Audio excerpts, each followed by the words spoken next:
ସଂସାର ମହାଭାରତରେ ଏହି ମନ ଅଟେ କୁରୁକ୍ଷେତ୍ର। ଅହରହ ଚାଲିଥାଏ ଯୁଦ୍ଧ ଏଠି ପାପ ଆଉ ପୁଣ୍ୟର। ପାପର କ୍ଷୟ ପୁଣ୍ୟର ଜୟ, ଏହା ସତ୍ୟ ଅଟେ ତ୍ରିବାର। ସବୁ ଜାଣିଶୁଣି ତଥାପି ନିରୁପାୟ ଏ ଅନ୍ଧଦୁସ୍ଥ ରାଷ୍ଟ୍ର। ଆତ୍ମୀୟ ସ୍ୱଜନ ହିଁ ଏଠି ଶତ୍ରୁ ସାଜି କରିଥାନ୍ତି ପ୍ରହାର। ବିବେକର ବାରଣ ସତ୍ତ୍ୱେ ଆଜି ଧରିବାକୁ ହୁଏ ଅସ୍ତ୍ର। ଭଦ୍ରମୁଖା ପିନ୍ଧା ଦୁଃଶାସନମାନେ ଏଠି ଟାଣିଥାନ୍ତି ବସ୍ତ୍ର। ନିର୍ଲଜ ସମାଜ ଦର୍ଶକ ସାଜି ଉପହାସ କରନ୍ତି ବାରମ୍ବାର। ଯୁଧିଷ୍ଠିରମାନେ ଗୋଟି ପାଲଟି ଯାଆନ୍ତି ପଶାପାଲିର। ଶଙ୍କୁନିଙ୍କ ଭଳି କୂଟନୀତିରୁ ବର୍ତ୍ତି ପାରିବ କି ଏ ମାନବ ଛାର।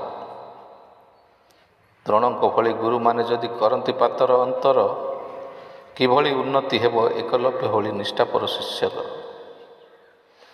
ସମୟ ଚକ୍ର ବିହରୁ ମୁକୁଳି ପାରିବ କି ଅଭିମନ୍ୟୁ ଛାର। ଷଡ଼ଯନ୍ତ୍ରକାରୀ ଯଦି ହୋଇଥାଏ ସ୍ୱୟଂ ମାତୁଳ ନିଜର। ଦୁର୍ଯ୍ୟୋଧନମାନଙ୍କ ସପକ୍ଷରେ ଦୁନିଆ ହୁଏ ଅଗ୍ରସର। ସତ୍ୟାନୁଗାମୀ ପାଣ୍ଡବଙ୍କ ସାଥେ ଏକା ରହିଥାନ୍ତି ଚକ୍ରଧର। ଏ ସୁଦୀର୍ଘ ରଣଭୂଇଁରେ ହାରିବାର ଭୟ ନାହିଁ ମୋହର। କାରଣ ସତ୍ୟକୁ ସାରଥି କରି ଚାଲୁଅଛି ମୁଁ ନିରନ୍ତର। ନିଜେ ହିଁ ଗୀତା ପଢ଼ୁଥିବା ଏ ମହାଭାରତର କର୍ଣ୍ଣଧର।